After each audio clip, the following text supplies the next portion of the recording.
Valgkampen i Køge er godt i gang. Der er kamp om de sidste stemmer, og slutspurten er sat ind.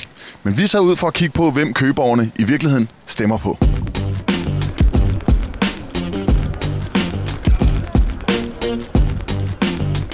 Hvem stemmer du på til folketingsvalget? Jamen, Jesper Gisli. Jeg stemmer på Jesper Gisli. Jeg stemmer selvfølgelig på Jesper Gisli. Jeg stemmer selvfølgelig på Jesper Gisli. Jeg stemmer naturligvis på Jesper Gisli. Og hvorfor gør du det? Fordi han er min gode kammerat gennem mange år. Han vil gøre noget for mine børn, og han vil gøre noget for trafikken i mit lokalområde, og så har han nogle gode holdninger, og han går 100% ind for sagen. Det gør jeg, fordi han er den lokale støtte og politiker ude hos os, og jeg tror, han kan gøre noget fra der, hvor vi bor. Og så ser han her godt ud. Fordi han er min fætter. Fordi Jesper han har nogle gode holdninger. Så dem vil jeg gerne støtte op om. Der er vist ingen tvivl om, hvem vælgerne de vælger i Køge, men spørgsmålet er, hvad vælger de ude i nattelivet? Vi stiller om til Ronny C.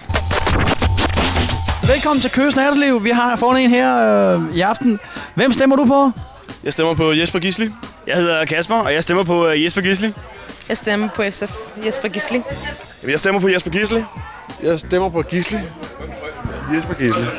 Helt klart Jesper Gisli. Jesper Gisli. Jeg stemmer på Jesper Gisli. Jeg stemmer på Jesper Gisli. Jamen, det er da SF. Hvem er SF'erne? Jamen, det er sgu da Gisli.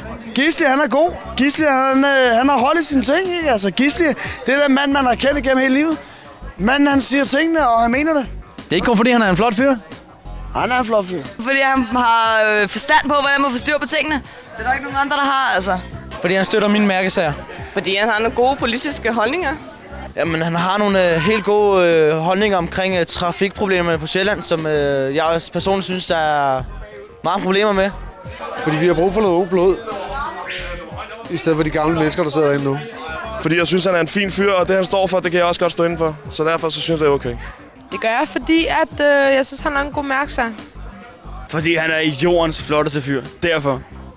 Fordi jeg er træt af, at der bliver skåret i uddannelsesstøtten hele tiden, så heller en, som der går ind for, at vi hæver den lidt.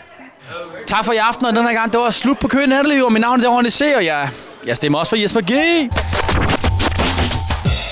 Der er vist slet ingen tvivl om, hvem man godt vil have her i Køge, og der er vist heller ingen tvivl om, hvem det er, de godt vil have i Faxe-kredsen.